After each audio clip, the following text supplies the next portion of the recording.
Hello, my name is Chris Camacho and I'm here to discuss about a drug named ketamine. Ketamine is a dissociative drug, which means it causes people to feel separated or detached from their body or physical environment. Dissociatives are similar to psychedelics. They can cause hallucinations and other changes in thoughts, emotions, and consciousness.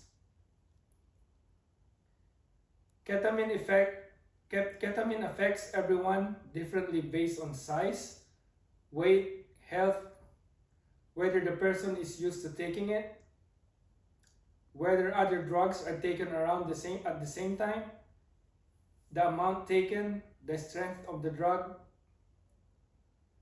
The following effects may be experienced: feeling happy and relaxed, feeling detached from your body, lowered sensitivity to pain, visual and auditory hallucinations, confusion and clumsiness, increased heart rate and blood pressure, drowsiness, slurred speech and blurred vision, anxiety and panic, vomiting, going into a K-hole, which means intense detachment from the reality, usually only happens at high doses. So this is the history of ketamine. In 1962, ketamine was first synthesized at Park Davis Labs in California. In 1965, ketamine is determined to be useful anesthetic. And patients first report unwanted visions of hallucinations while under the influence of ketamine in 1970s.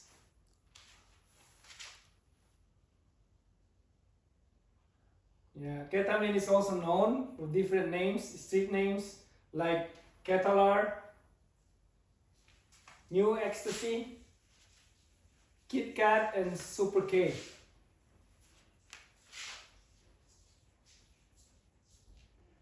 So like every other drug, ketamine is also abused. Ketamine is often abused because of its hallucinogenic properties. Also been used a date rape drug because it is tasteless, odorless, and sedates quickly. It can be fatal, most often when used in combination with other drugs. Also is possible but less common to overdose.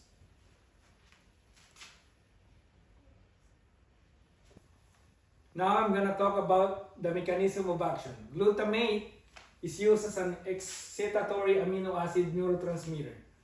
Glutamate stimulates receptors on the postsynaptic membrane to transmit a nerve impulse. When the gates are left open too long, it allows more calcium into the cell, therefore triggering the release of more of the neurotransmitter, in this case glutamate. When present in excess, neurons become overexcited and are poisoned by the excess calcium and die from overstimulation via a process called excitotoxicity.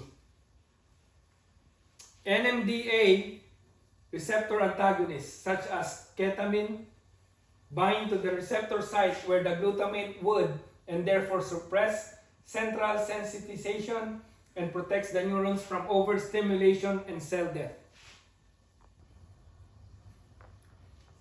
So now I'm going to talk about the effects of ketamine in the body.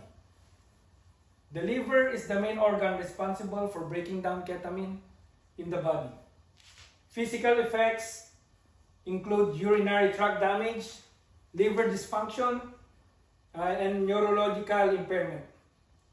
Psychological effects like depression, anxiety, dissociation from reality are common. On psychological area of effect includes relationship problems, occupational issues, and financial difficulties. The side effects of ketamine. Short-term effects. Effects usually felt between 1 and 10 minutes after taking the drug. Effects depend on how much is taken. Prevents the user from feeling pain and may cause vomiting. In low doses, user may feel sleepy, distracted, withdrawn, confused, and have distorted perception of time and body.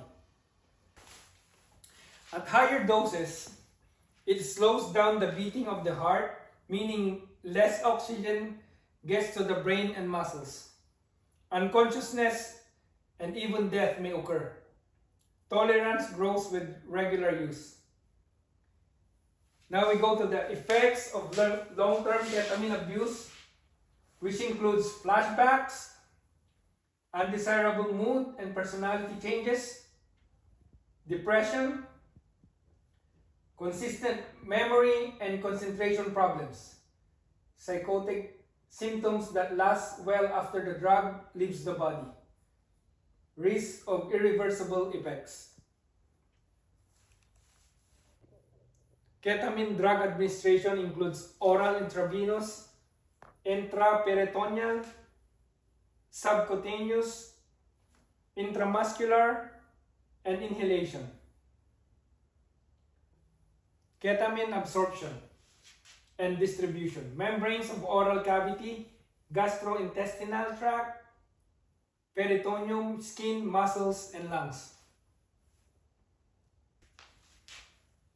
And then after binding from blood and plasma now to the liver, metabolites goes through intestine, kidneys, lungs, sweat glands, and then goes to excretion products through feces, urine, water vapor, sweat, and saliva.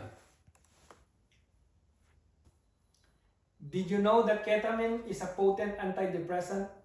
A single low sub-anesthetic dose of ketamine given via intravenous infusion may produce antidepressant effects within 4 hours in people with depression.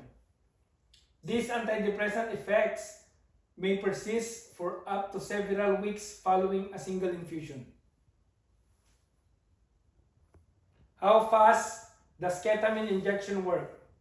Produces a dissociative state, provides intense analgesia, and IM dose 2 to 4 milligrams, onset 5 to 10 minutes, duration 30 to 90 minutes, IV dose 0.25 to 0.5 milligrams per kilogram, onset 1 to 2 minutes, duration 20 to 60 minutes.